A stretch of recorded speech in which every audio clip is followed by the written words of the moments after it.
and he goes, "Ooh, lesbian chocolate," and she's 2 feet right behind him. I could have crawled into the floor and died from embarrassment. This is my first night out as a gay man, and you have to come out and be like, "Hey, dyke bars."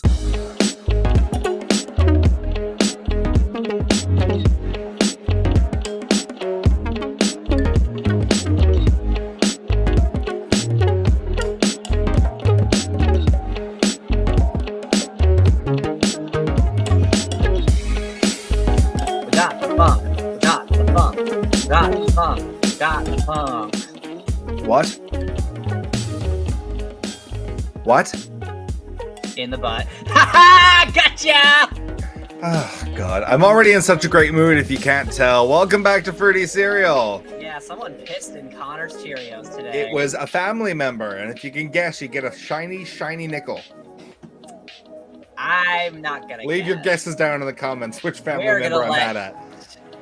We're gonna let our guests comment. I'm gonna stay out of it like a good little boy. Engage with us. Tell me which family member you think I'm feuding with. Engage! Engage. I really like it when people engage, Connor, you know? We get very few comments. Most of them are from Pod Daddy, our producer, which is hilarious because it's the equivalent of like your dad going hooray at your middle school performance. Yes, but it's very humbling to get a notification. Ooh, somebody commented on my video, and it's my employer. Yes, it's humbling to have a comment like that. Oh my gosh, Kevin, how are you? I'm doing pretty good. I know you're doing pretty good. You sucked dick the other day. Whoa, what the? No, I didn't. Shut up. Oh, sure. Okay, sorry. Oh, he's all embarrassed. He probably used his teeth. Oh,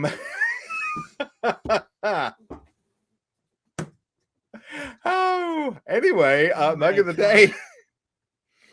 This is my fancy little golden girl mug. Kevin's gonna not talk to me anymore. This might be the last episode of Fruity Cereal. Yeah, this is the last episode, Connor. You don't just I was oh my god. You know, I should have saved it from the middle of the episode when you know your family members aren't watching. You know, they give up halfway through. They're like, "Oh, Kevin did a segment. We're done." Your sister's not watching. Bitch! No, your sister's not watching me talk about like the scandal of Rebecca the musical. She doesn't give a shit about that. She just wants to watch you, which I totally don't blame her for. Oh, she's not watching our whole thing. I'm not that engaging. Rude. Wow. Okay, I guess the library is open. Okay, have you seen those videos of like, it's like, it was a TikTok trend for a while. I don't think it's as popular anymore. It's like siblings in a car and they're like roasting each other back and forth. Like, how's it being unemployed? And then the other one will be like, how's it being bald? And the other one's like, how's it getting cheated on 10 times? And it's like, how's it being pregnant at 13? And it's like, they're just going back and forth. I feel like that's what we're doing right now. Yeah. Okay. So only you're not as clever. So sure. Okay. Yeah. My family So yeah, I guess my family members are giving up watching halfway through, but you know what? At least they're not pissing in my Cheerios. Okay, look. Kevin, do you know what today is?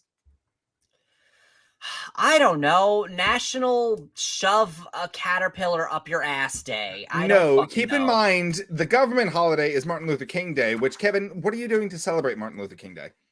I don't know. Mind my own, I don't know. Stay in my lane. Anyway, it's also National Appreciate a Dragon Day. Oh, Connor. Oh, you meant the day that this comes out. I thought you meant the day that this is...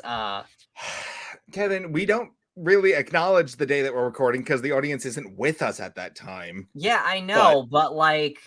Today, Saturday, is Dress Up Your Pet Day. If you needed to know. I don't have a pet. You admit it! You admit it! You have Kevin's on Instagram constantly posting photos of his sister's dog. Yeah, because he's a cute fucking dog. He's a good boy and he's a cute fucking dog. It's just that when you walk him, he's a pain in the ass. All dogs are... I've never met a dog that's a pleasure to go take a walk with, Kevin. They're all assholes.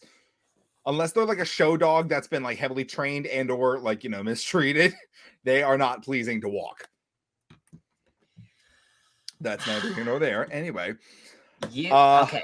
Yeah, but okay, wanna... but here's the thing. Here's the thing. It wouldn't be so bad if it wasn't for the fact that he's so strong. Like he does look like a strong boy. So he is a strong dog. My sister needs, I don't know how my sister and her husband aren't like jacked as hell from walking. Speaking of getting jacked as hell, you've been posting your fucking gym selfies on Instagram. Okay, and I don't think they're real. What do you mean you don't think they're real? Your biceps look a little polished. You think I'm photoshopping? I never said those words. Girl. Those words never came out of my mouth. But that's what you're implying.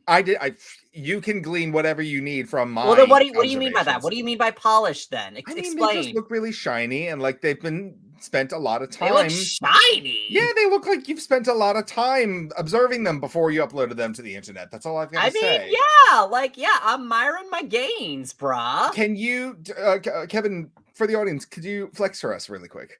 Okay. No thirst trap intended. I'm wearing a long sleeve shirt, so it's kind of hard. All right, so I've done a screenshot. We're going to be doing a side-by-side comparison later on our social medias. Okay, so well that's not a fair. That's not a fair comparison, Connor. That's not a fair comparison. It's been hours since I worked out. I'm sorry. The the anchor arms must have disinflated by now. Yeah, actually, that's kind of how it works, Connor. When you work out, you get a pump. You get a pump, and your muscles are like slightly bigger than like they're gonna be later on. That being said, be sure to follow us on social media across all social media platforms at Fruity Cereal. Fruity like the fruit, cereal like the number. Contribute to the witch burning of Kevin O'Lear. Okay, Connor. I think you're jealous of my gains. I never said I wasn't jealous. I just wanted to put you back in your place. Okay. You're just trying to humble me. Okay, well, Connor, exactly. I'm still... Okay, Speaking of humble, like, this outfit I've got on today is giving, like, Mr. Rogers wannabe. I look like Moral Oral. You know what? It's giving that like innocent like blonde kid you bring home to mom. It's giving Harry Potter when he got eaten by the spiders. What? When he was getting chased by the spiders. He did not have a cardigan on when that happened, Kevin. I think he did. I don't know. Well, no, but he did have a sweater on that was the same color as yours. And I remember because I had a Lego minifigure from that scene, so I remember what he was wearing. Anyway, I don't know. It's stupid. I'm sorry. Let's start. So you know what? We've been going on for a while without going into my new segment. Sounds gay. I'm in. Every time you say that, it sounds like you're saying my new segment, and I'm like, you've been doing this since the impetus of the show. So well, I didn't. Wait, is that what I said? Did I say new segment? Well, no, it's because you combine the words. It sounds like news segment. Okay. I'm saying news segment, but it sounds like I'm saying new segment. Can't you just say my segment? Well, but it's a news segment, so like it's about news. Okay, so first story. This is actually a leftover story that I actually missed last week.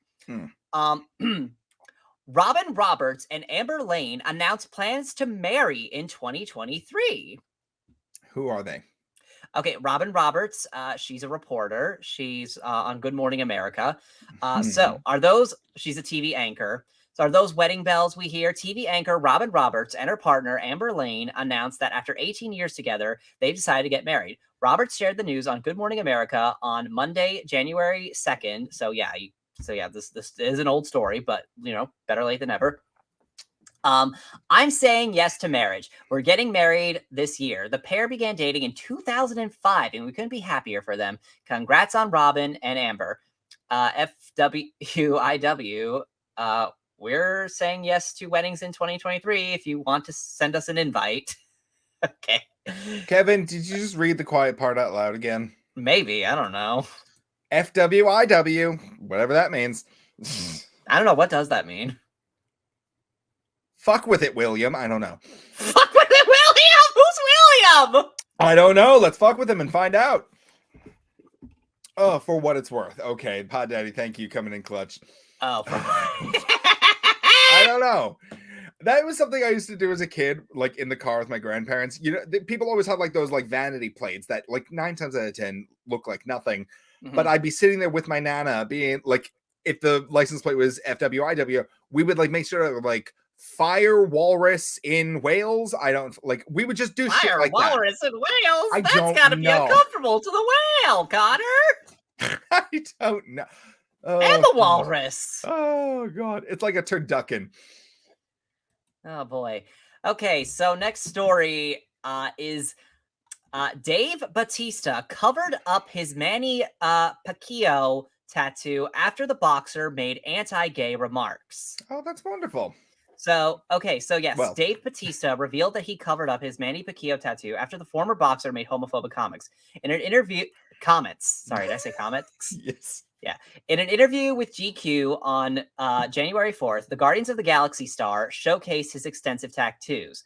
While Bautista shared fond memories for most of his tattoos, the 53-year-old revealed that he covered one inspired by a former friend due to them making homophobic remarks. Although he refrained from naming the individual, some have concluded that the MCU actor was referring to his former Manny Pacquiao inspired Team Pacquiao tattoo. It used to be a team logo. I was part of a team of a person I considered a friend and someone I really looked up to, he said when describing the forearm-based artwork. And then he later came out publicly with some anti-gay statements and turned out to be an extreme homophobe, so I had a huge issue with it. It's a personal issue with me. My mom's a lesbian.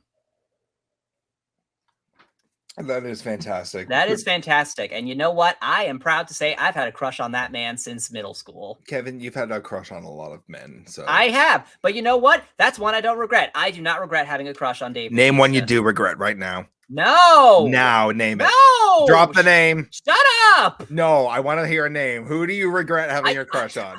I don't know. I can't think of any at the top of my head. Can I give you one? Sure. Rick Santorum. Really? I thought he was handsome, and that is entirely where it ended. Because he constantly talked about like the plague that like, you know, gay porn is playing on society. Being like, it's corrupting minds. It's making people think it's okay to be gay. It's making it. And then he said something along the lines of like, no one has watched as much gay porn as I have trying to get to the center of this evil. And I was just, and it was so fucking funny.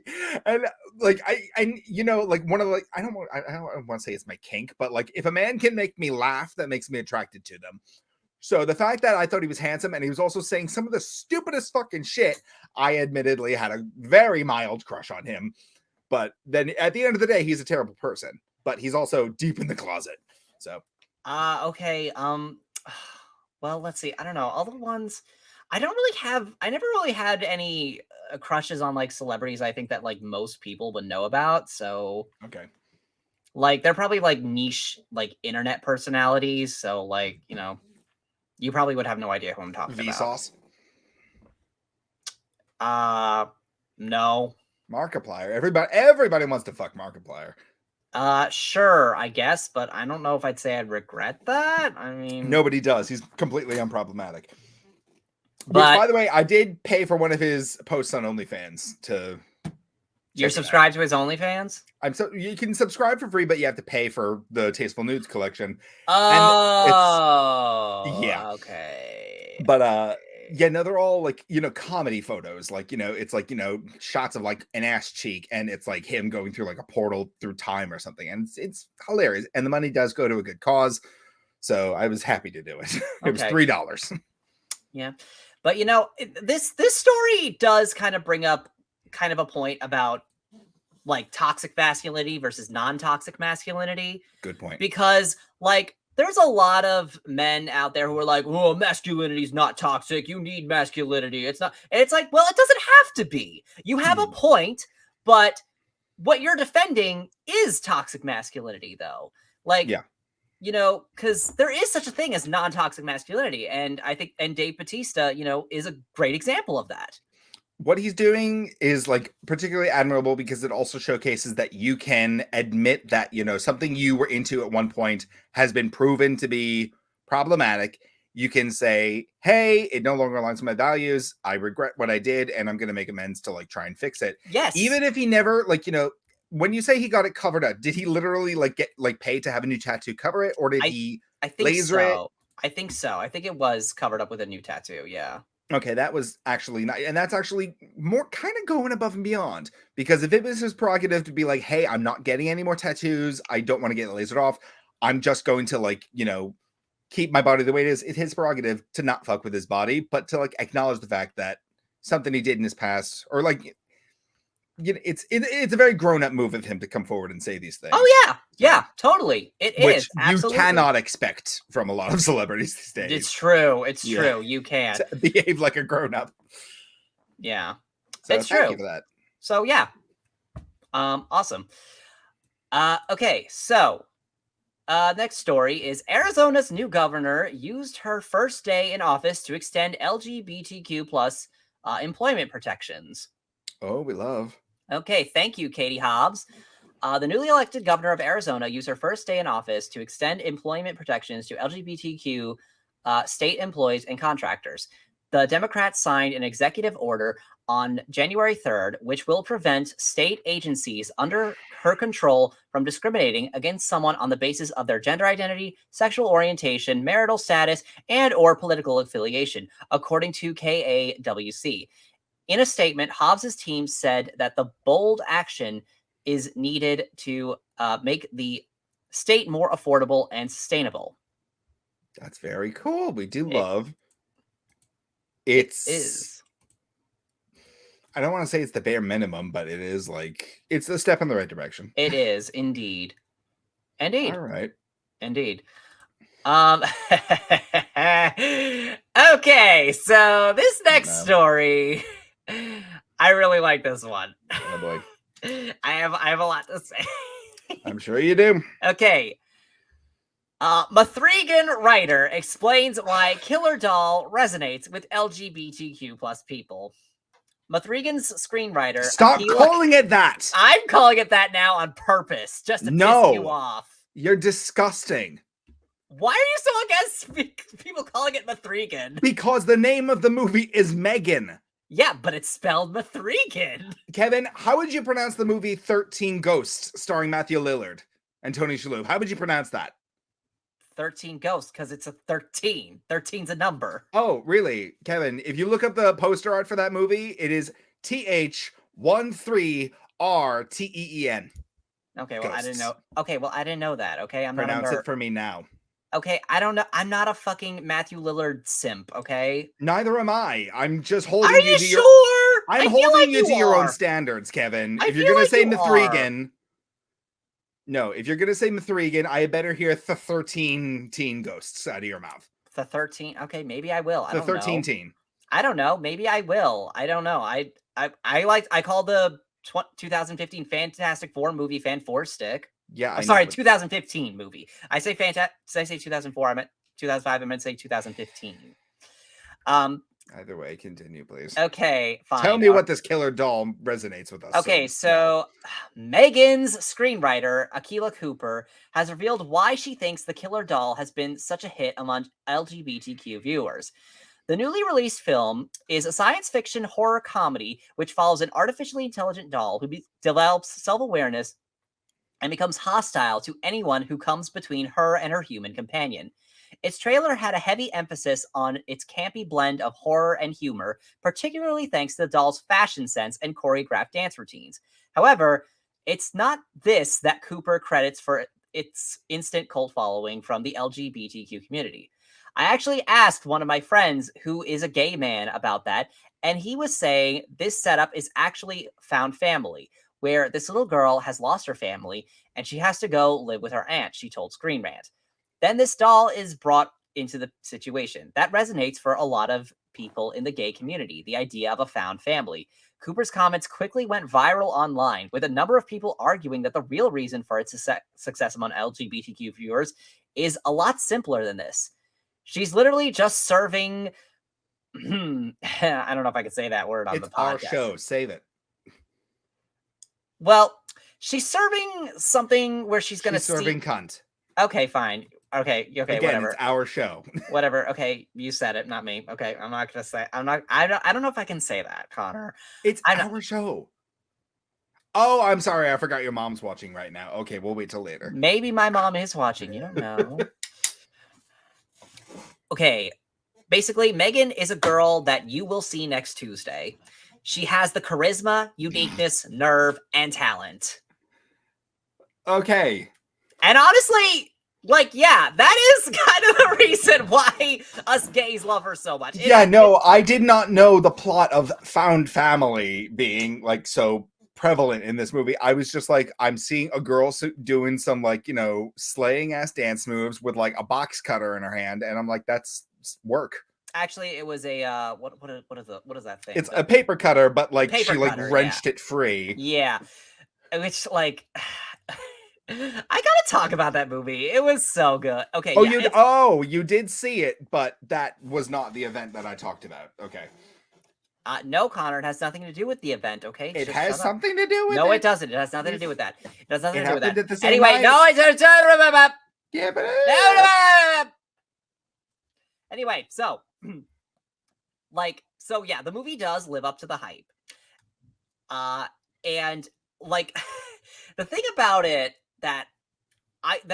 here's the thing. When I first saw the trailer for it, I thought, oh, this is gonna be a fun movie that like all the gays are gonna love. It's gonna be a fun, campy mess, but like objectively, it's not gonna be a good movie. It's gonna be like, it's gonna be like Ma. It's like, it's something that the gays are gonna kiki about, but like straight people aren't gonna like it, and it's not gonna do very well at the box office, and people are just gonna forget about it within a month. But then the reviews came out and people were like, really raving about this movie, and then it's making a lot of money at the box office, and it's like, whoa, what's going on here?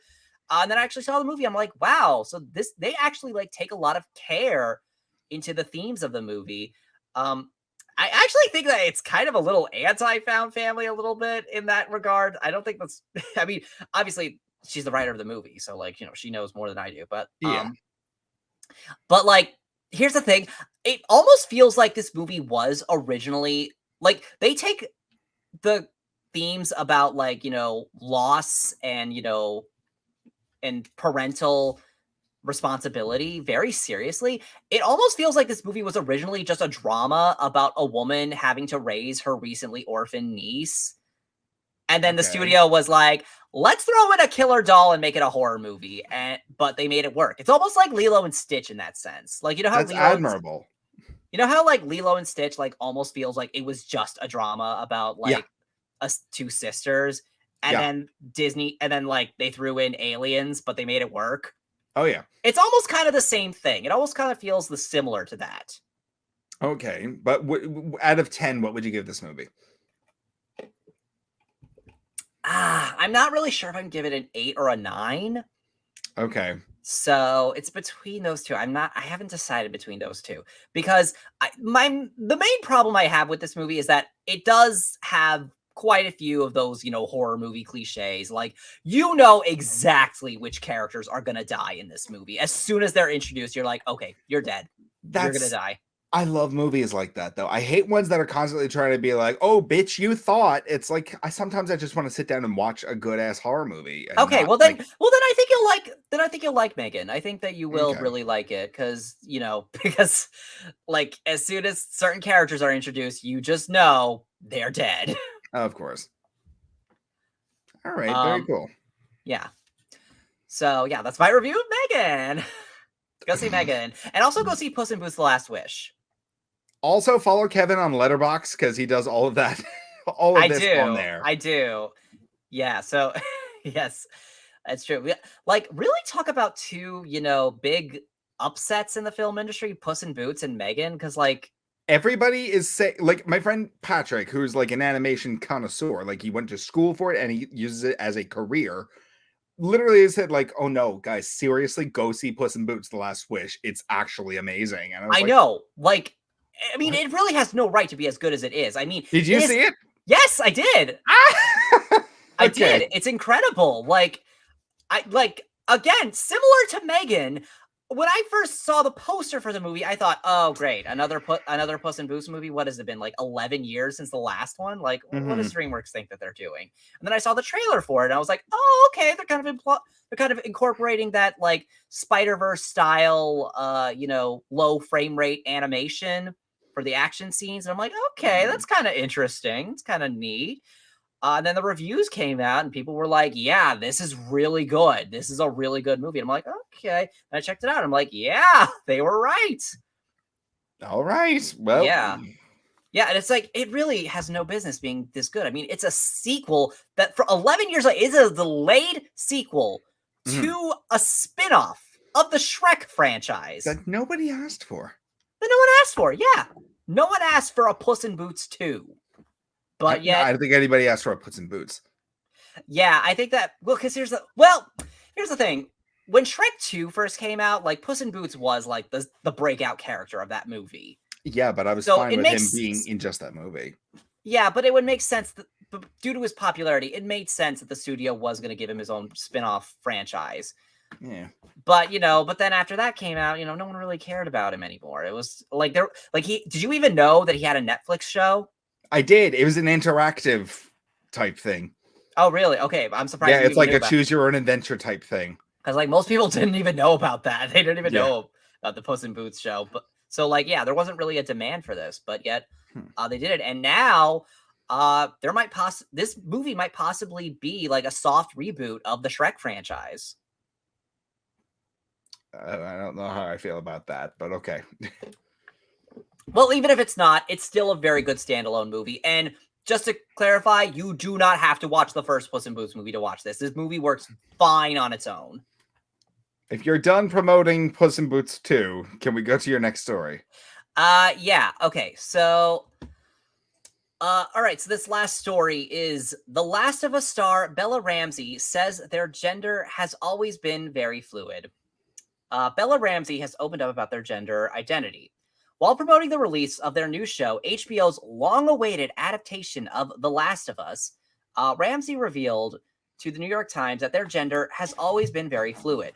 Someone would call me she or her, and I wouldn't think about it, but I knew that if someone called me he, it was a bit exciting, said the star, who opts for non-binary on a form when it's an option. I'm very much just a person. For the acclaimed performance in Lena Dunham, performance. Why am I? In Lena Dunham's film Catherine Birdie, Ramsey is nominated for a Critics' Choice Movie Award for Best Young Performer. Ramsey said it was pleasing to be nominated in a gender-neutral category. Being gendered isn't something I particularly like, but in terms of pronouns, I could really care less, Ramsey added. So I think this is kind of interesting because they play oh my god, wait, what's the name of the character? Sorry. Ellie? In Last of Us? Yeah. I think it's Ellie. Well, it's kind of funny because like that character, when The Last of Us first came out, that character looked so much like Elliot Page back when he was under the dead name. When he was presenting himself as female. Yes. And yet the actor playing Ellie in this new series comes out as non-binary. It's like, it's almost like there's a thing about this character. Everybody with that similar shaped face inevitably ends up in the gay box. Yeah, it's like it's like, I don't know. I just find that kind of an interesting coincidence. I also love like the way they describe like how they identify, because it's very much how I identify. Like I'm gender apathetic. Call me whatever, just don't call me late for dinner. Yeah. That was very cool. Congratulations. Yep. Okay, so that's it for my segment. Yay. Yeah. Now that that's over, goodbye to the O'Lear and to the O'Lear family. I know you're not sticking around for me. Connor, they'll stick around for you. Don't say if you bully them, maybe. We'll see. There was something there was a lot that I wanted to talk with you about, but I also don't want to like jam this video with too much stuff. The first thing I suppose I wanted to talk about was English. I can't speak. Is it about the English language? Okay, No. yeah, I mean, it's kind of Kevin, do interesting. you remember a couple of years ago there was those movies called Dolphin Tale, and it was about Winter the dolphin? Oh, the dolphin with like the artificial tail, like Yes. it had like a silicone like tail piece because Yeah, it's I believe actual. Winter's tail was like lost or mutilated in like a boating accident, and they were like left for that tail, Right, so they right. fitted Okay, an yeah. artificial I tail to never them. actually saw those movies, but I know what you're talking about. Neither did I, but Winter's like a relatively famous dolphin. I just found out she died in 2021. Aw, that's And so I like, sad. oh no, but like, I The guess I'm dolphin like, is dead. oh no, but like, here's the thing. I am in like such a weird space right now. Kevin, call me a bad name and I'll start crying type, like sensitive right now. I saw this video on TikTok of people standing at the memorial for Winter the Dolphin, and that's how I found out. I started crying alone in my bedroom at like 1 a.m. over a dolphin that I'd never even known. It was a really Wow. bad night. Okay. Yeah. Yeah. I mean, I was pretty No, sad when Keiko the orca died. So, which one is that? Keiko is the orca who played Willy in Free Willy. That wasn't Tillicum? Oh, Tillicum's the one that No, drowned the trainer. No, yeah, Tillicum is the one in SeaWorld that killed people. That This is is this literally one of the two only recorded orcas to have ever killed someone. this is the second time we're talking about killer orca whales on the podcast. Well, Connor, they're not called killer whales for nothing. I know, but like we have a theme and I don't think we're sticking to it. Connor, I love orcas and you love dolphins. And orcas are dolphins, so like They are yes. So like I don't think it's too weird. I mean, I have a giant plush dolphin. You can't see it in the camera. It's fine. I have Tomato one in potato. my bedroom. I've had that since I was 3 years old. Kevin, Yes. moving on. Have you heard of this new trend that's going around like Instagram, Facebook, and TikTok called the gas stove challenge? Does it have something to do with like Republicans being like, "Oh, I'm gonna waste my stove energy just to own the libs because Yes. AOC said that like gas stoves are bad or something." Yeah, no, it's like, it's no secret that like, using gas is like, a finite resource. And there's talks of, potential legislation where houses that are going to be built in the future will simply be using electric energy rather than gas because it just makes sense. And obviously, some people who don't agree with the Biden administration are like, I'm going to show them. And they've come up with this thing called the gas stove challenge. Mad about liberals coming to steal your gas stove? Tell them to shove it by completing the gas stove challenge. Turn all your burners up without lighting them and bask in it. Kevin, these people are giving themselves like carbon monoxide poisoning. Carbon monoxide poisoning? And then, like, God forbid any of them, like, smoke or, like, they light one match and boom. We've all seen the Woody Woodpecker. We've all seen the Woody Woodpecker movie. We know how that works. I just was like, and this is a real thing. People are doing it. Like, I think this post about, like, somebody creating the gas was, like, a joke, but then people started taking it seriously. And it's now become, like, a rash of incidents of firehouses being called to residences where they're, like, carbon monoxide alarms are going off.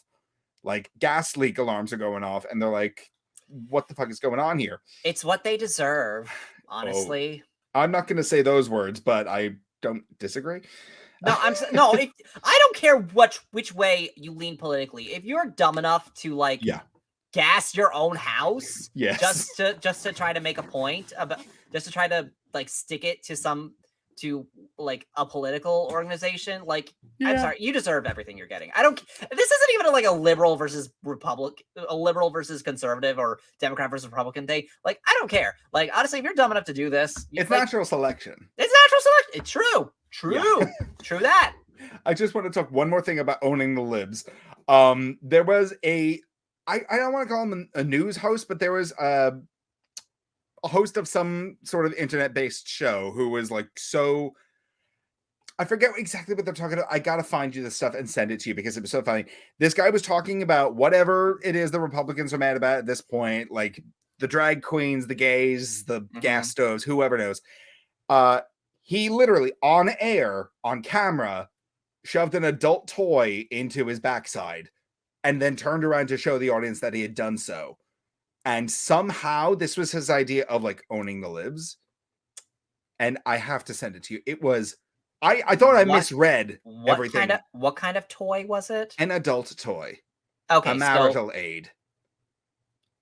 A dildo. Okay, so a dildo. Okay. Yes. Okay, on so when air. When you said toy, I thought for a minute you were talking about like an action figure or something. Oh! Or a Barbie doll. Oh my God! Superman flying into the Fortress of Solitude. Okay, all right. Okay, you could call it that, sure.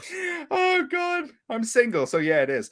Anyway, I gotta find that link and send it to you because I actually was like flabbergasted. I was mouth hanging open. Are you sure that? Okay, here's the thing. It's kind of like Poe's Law here. It's kind of hard to tell when some of these pundits are like parody and which ones aren't. Like, have you seen that one guy who was like getting furious over like Eminem's feminism? Oh yes, it was Tucker Carlson. He's a fucking idiot. No, it wasn't Tucker Carlson. It was some other guy. It was somebody else. Yeah, I think his name is Nick Adams. I don't know them. Okay, it's not.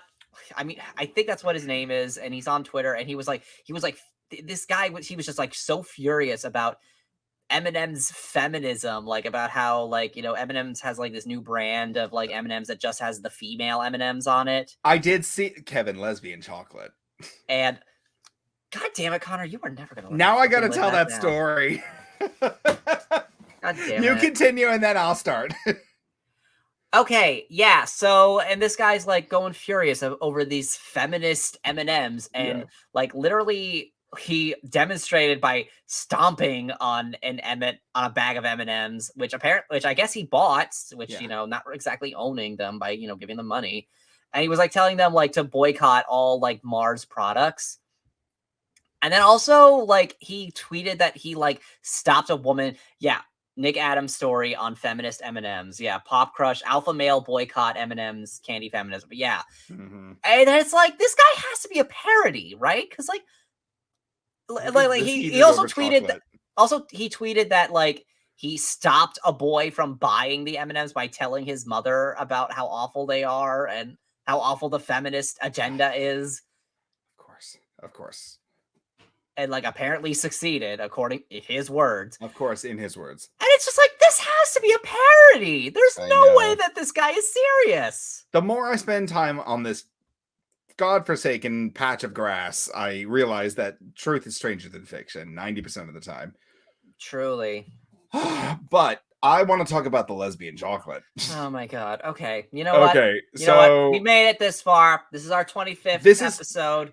It is. Let's just rip this Band-Aid off. Go ahead. When Kevin and tell the story. I will if you shut up. There we go. So when Kevin and I were in high school, we're both very much like, not out and proud, but we're gay. Baby gays. Baby gays. So we're looking for any sort of like little patch of rainbow to like scurry to in order to like see how the gays behave. So we found this LGBT film festival that was happening at a little independent movie theater near our houses. Mm-hmm. And I picked Kevin up and we go see this movie called Violent Tendencies, which Kevin, do you remember anything from that movie? I remember the butt piss part. That's the only thing I remember from that movie. I also remember there was a scene where this woman was talking about how like there was this story. Like the title character Violet, her friend was telling her this story about like an elephant that was raised by peacocks, and it was almost like the elephant thought it was a peacock. Okay. And she was like telling her, "You're not a peacock, you're an elephant." and it's funny and then she immediately realized, "Oh no, not like that." Like she thought like because you could interpret that as like a fat joke. Like, of course. Yeah, and this woman, she was a big girl, so like yes. So but this movie was like so not like you're not buying the Blu-ray type movie, Also the fact that like our choir teacher was there and wouldn't leave us alone for the entire night. Like, yeah, oh boy, that guy. Hey, Mr. W. not okay. Not okay. Yeah, no, he was But not okay. the main event of the story for me is, we walk in, we're the youngest people in the room. Like, we are like two tiny little babies amongst ancient gods. These people are like in their like 70s and 80s, which is fine, but not what we expected. We walk in, somebody's playing Over the Rainbow on piano. It's like, wow, not the club atmosphere I thought I was getting into, but we all got our tickets. We're filing into the movie theater, and there's this woman who's running for a political office seat. She's handing out Hershey bars that have her name wrapped on them, and it's like, my name is Rachel blah blah blah. I'm running for no, she was a real estate agent. She was like, I sell homes at I don't discriminate. I'm an equal opportunity housing agent. Like, here's my info. And it was on a Hershey bar. She's handing them out for free, like, just to get her advertisement out. And I say, oh, thank you so much. She hands one to Kevin, and he looks at the bar and he goes, ooh, lesbian chocolate. And she's 2 feet right behind him. I could have crawled into the floor and died from embarrassment. This is my first night out as a gay man, and you have to come out and be like, hey, dyke bars. Like, what the fuck? I didn't say that. I didn't say dyke. Okay. It was just, you may as well have. I was mortified because there were several people on the line laughing at you, and I was like, I don't know him. At least I made people laugh. Oh my god! But since M&M's made that package with like they're just the female characters, I was like, this opportunity is standing right in front of me. I can't. I can't. Well, now there actually is lesbian chocolate. Exactly. But anyway, so that's let's face it, like Miss Brown and Miss Green, like, those two are fucking. Absolutely. I don't know where Miss Purple is in this scenario. I don't know. I think. Did you see Tucker Carlson called Miss Purple obese? Yeah, he's like, and now we have this third M&M, another female, an obese purple one. And I was like, Jesus Christ, dude. Anyway. But anyway, Kevin, I think now is time, finally. I want to get into my hyperfixation of the week. Okay, yes, please. Okay, so, Kevin, I'm going to say a name. Have you ever heard of a man named Charles Byrne? I don't think so, no. How many things are you drinking out of right now? You got your, like, Wakanda cup, you got the can. What can? I don't have a can. Okay, anyway. So Charles Byrne, you might know him by his popular moniker known as the Irish Giant. Have you ever heard of that? Is it like the one from the one who was like in like P.T. Barnum Circus? This particular Irish Giant was not involved in the P.T. Barnum Circus, but he did have an Irish Giant. I'm referring to the Irish Giant. Okay, Charles Byrne was born in Littlebridge in the north of Ireland in 1761. He lived with a condition that we now know as gigantism, but was undiscovered at the time, which is a form of acromegaly. I don't know how to pronounce this. Acromegaly that presents in childhood. It basically made him extremely tall, to an unprecedented 7'7", which, Kevin, imagine that. Like, yeah, that's big. I know you're tiny, but like, imagine 7'7". Okay, yeah, imagine fucking a Navi. All right, whatever. Exactly. I need a big boy. Anyway, Connor, that's not what that song is about. That's not what that song means by big. And you know it. It's artistic interpretation. Authorial intent means nothing. Anyway. As the name gigantism suggests, children affected by this condition would become unusually tall. At age 22, he measured 7'7". Tragically, Charles Byrne would also die at age 22, related to his gigantism. Byrne was living in London at the same time as the preeminent surgeon and anatomist John Hunter. Oh, by the way, I also have a photo. Well, not a photo. I have an artist depiction of what Charles Byrne may have looked like in his life, if I could possibly get that pulled up, just for a little bit of context. Okay, that's not the photo, but this is the skeleton of Charles Byrne. Like, this is his actual skeleton. Oh, jeez. We're going to get there, okay?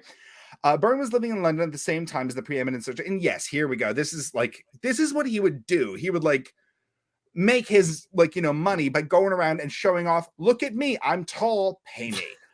And, like, we got to respect the hustle. Come on. Okay, but look at what he's doing to this one guy. Like this is It's his kink. He asked nicely. this is kinky. Like This is it reeks of it. It smells fruity. yeah, it does smell fruity. Yes. So at the same time that Byrne was alive, there was a prominent surgeon and anatomist named John Hunter. Hunter had a reputation for collecting unusual specimens for his private museum, and Hunter had approached Byrne and said, "Hey, I will pay you money so that after you have died, you will allow me to take your remains and study them and possibly display them in my museum." Now, keep in mind, Charles Byrne has been doing this. He's only 22, but he's been like, displayed and ogled at and like, gawked at his entire life. He's kind of fucking sick of it. So this guy saying, "Hey, I'll pay you money to allow people to continue to gawk at you after your death. How does that sound?" Byrne said, "Absolutely not." But as his health deteriorated and knowing that Hunter wanted his body for dissection, which, by the way, that was a fate reserved at that time for executed criminals. Like, your body didn't get donated to silence. You committed a crime, you were executed, and then somebody like just obtained your body to use in medical science. Mm-hmm. Byrne devised a plan to make sure that this didn't happen to him. He made express arrangements with his friends that when he died, his body would be sealed in a lead coffin and taken to the coastal town of Margate and then to a ship for burial at sea. This guy knew what the fuck was going on. He knew what the likelihood of his body getting taken. So he went to all of these measures. His friends followed through. However, Byrne's wishes were thwarted and his worst fears realized when Hunter arranged for the cadaver to be snatched on its way to Margate. Kevin, this man went to great lengths. He knew he was going to die young. That was like a sad fact of the way he was living his life. He's like, "I'm going to be dying soon. I need to make my final arrangements." And a lead coffin, Kevin, that's not cheap. It's also like, you've got your friends being like, "Oh yeah, I'm going to take this." Then they get like attacked on the side of the road and your body is stolen. It's fucked on several levels. Okay. Now, Hunter obviously is the one behind the theft. He takes the body, he reduces Byrne's corpse to its skeleton, and 4 years later puts Byrne's skeleton on display in his Hunterian Museum.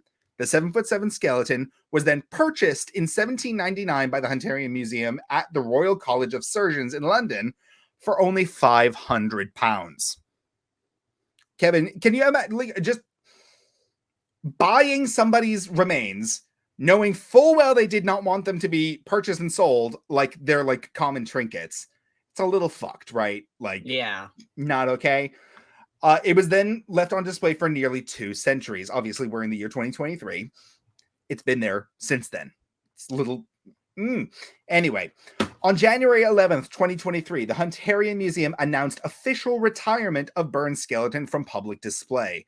The museum instead will display an oil portrait of John Hunter by painter Sir Joshua Reynolds, completed in 1789. This portrait features the feet of Byrne's skeleton hanging above Hunter in the upper right-hand corner.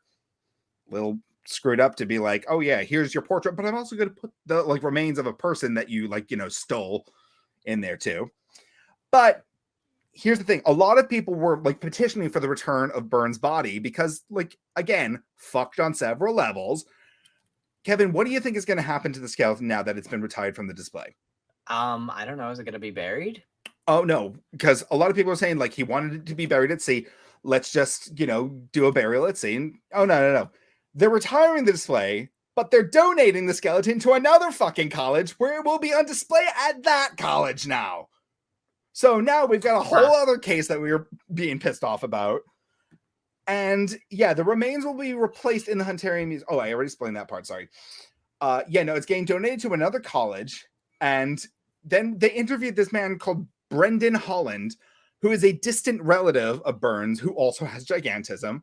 And he is quoted as saying, "The decision is the right one," the distant ancestor of Byrne says.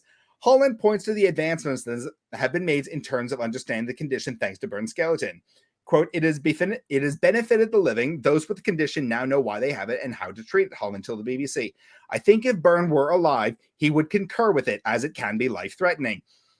Here's the thing. We already know what he said when he was alive, and you chose to ignore it for several hundred years. Yeah, that's kind of fucked up. I was very upset to hear about this because I I knew about the Irish Giant from my grandmother, who was like, I don't want to say an Irish nationalist, but she was weirdly proud of her Irish heritage. And she told me the story of Charles Byrne when I was a kid. And, now growing up, I'm like a little bit more respectful for like, maybe we shouldn't be putting stolen artifacts and literal human remains on display when they expressly written that they didn't want that. And I was all excited thinking that they were going to bury his remains. Sadly, that is not the case. Well, I mean, I guess you're going to have to cancel your girl Lara Croft then. Oh, Lara Croft. Oh, no. Lara Croft, oh, God. If I saw her in real life, I would punch her in the boob. She's a terrible person. Wait. Which version would you punch her in the boob? Would you punch the original version or the new version? Because, like, if you're punching the original version, like, I could slice my hand open on your fist might get sliced open. Absolutely. To be fair, she only had triangle tits for the first game. Everything else was rounded out. Anyway, yeah, no, I had that second photo of John Byrne's skeleton, which you can see, like, give you more clarity as to how he stood next to an actual human skeleton, average human-sized skeleton. But those are sadly, I always thought that they were like a cast of his bones, like reassembled into like a real thing. Those are his actual remains, which really pissed me off. Spooky. Yeah. And I know this is probably coming from like a point of like, leave the tall man be, but like. And now people are just displaying his skeletons in front of their homes on Halloween, thanks to Home Depot. Yeah, right. My culture is not a costume. Sorry, that wasn't funny. Anyway, that was my hyperfixation of the week. I found it really fascinating, and I wanted to share, especially since it was in like literally January 11th, like a few days ago, we got this new development in the story. Yes. But yeah, okay, it's quite recent. Now I just want to talk about Lara Croft again because I was. Did you hear they canceled the sequel with Alicia Vikander for the new movie? Did they? Yeah, it's dead in the water. Well, I don't think the first movie did very well at the box office. It didn't do that well, but there was plans to make a sequel. It was called Tomb Raider, like Dark Obsidian or Tomb Raider Obsidian, like that, and just it fell through. And I think Alicia Vikander was like ready to join back in. She's like, I love playing Lara and yada yada. Well, but, yeah. At least we have Dora and the Lost City of Gold. Have you watched that movie? I haven't actually. Oh my god! But I've heard that it's. But I've heard that's basically just a PG version of Tomb Raider. Exactly. She brings a fucking hunting knife to school. It's actually it looks hilarious, and I'd love to sit down and watch it with you someday, if we can make that happen. Someday. Oh my goodness. Anyway. Oh my goodness. Anyway, Connor, have you seen? Sorry, did you want? Is there something I have one more thing. I make this joke with my friend Mandy all the time. Who do you think is the worst archaeologist, Lara Croft or June Moon from the Suicide Squad movie?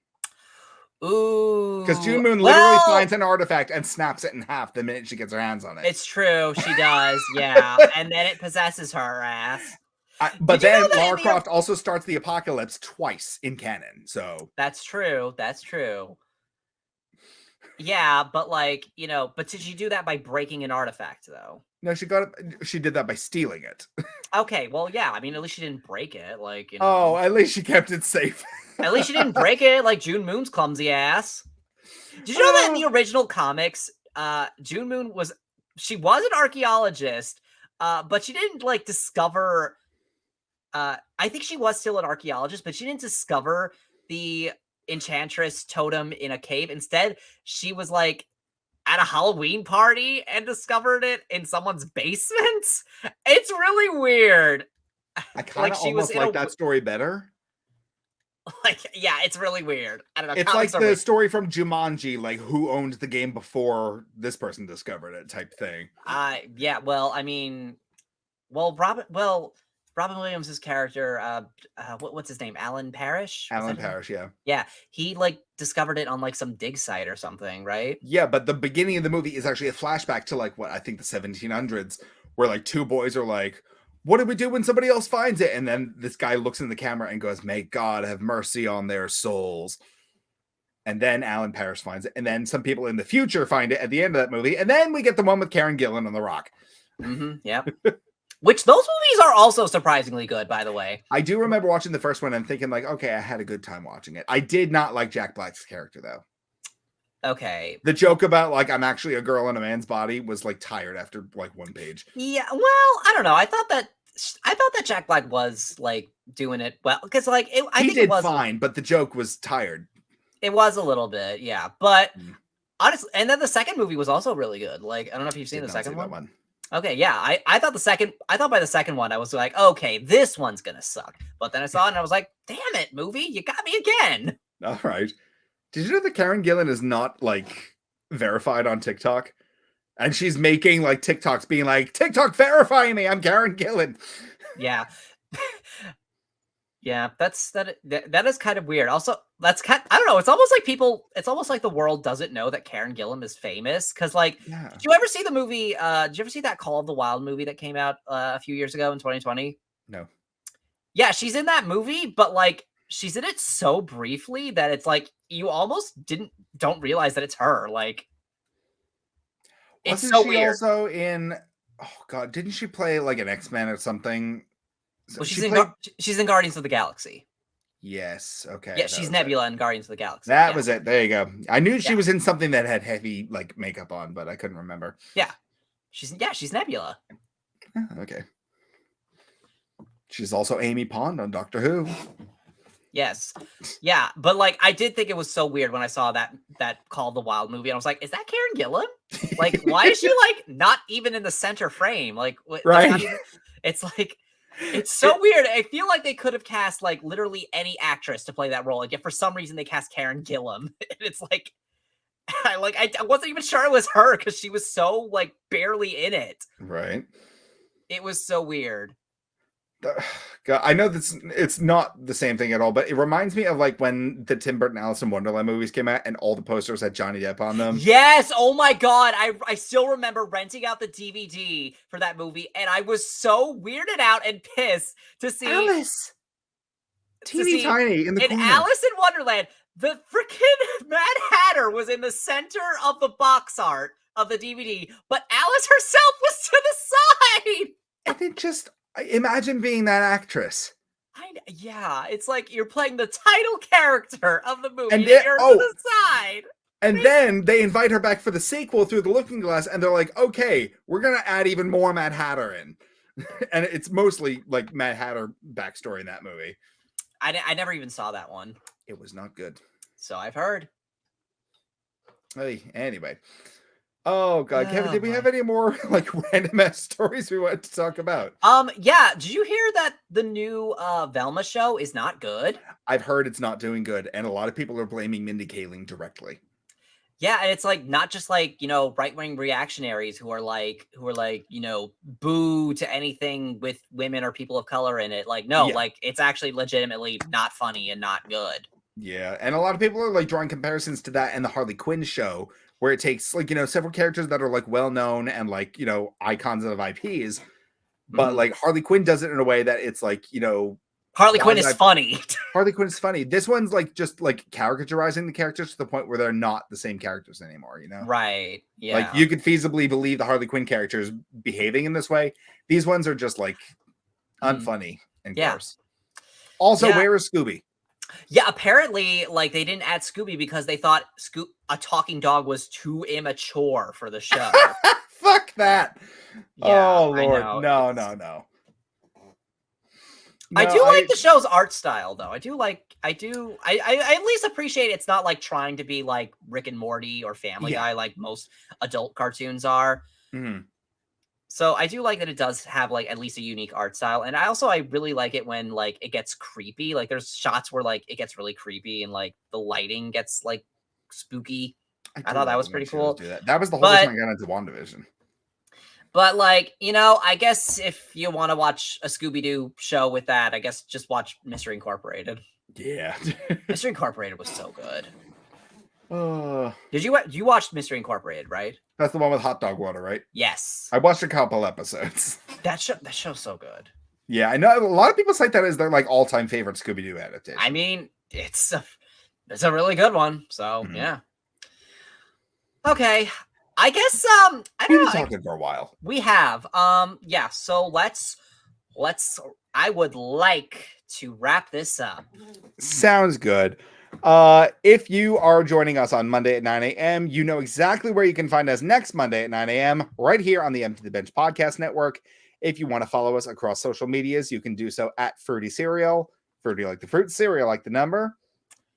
And Kevin. you can follow me pretty much everywhere at It's Kevin O'Lear. That's ITSKEVINOLEAR. That's It's Kevin O'Lear on Instagram, TikTok, Twitter, Letterboxd, and Twitch and YouTube. I need to get like a breath filter for this mic because I'm breathing.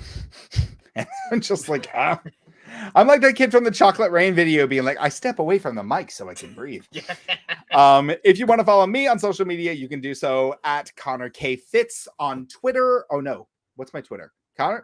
Your Twitter is Connor. My Twitter is Connor F from LI. Yes. My Instagram is Connor K. Fitz.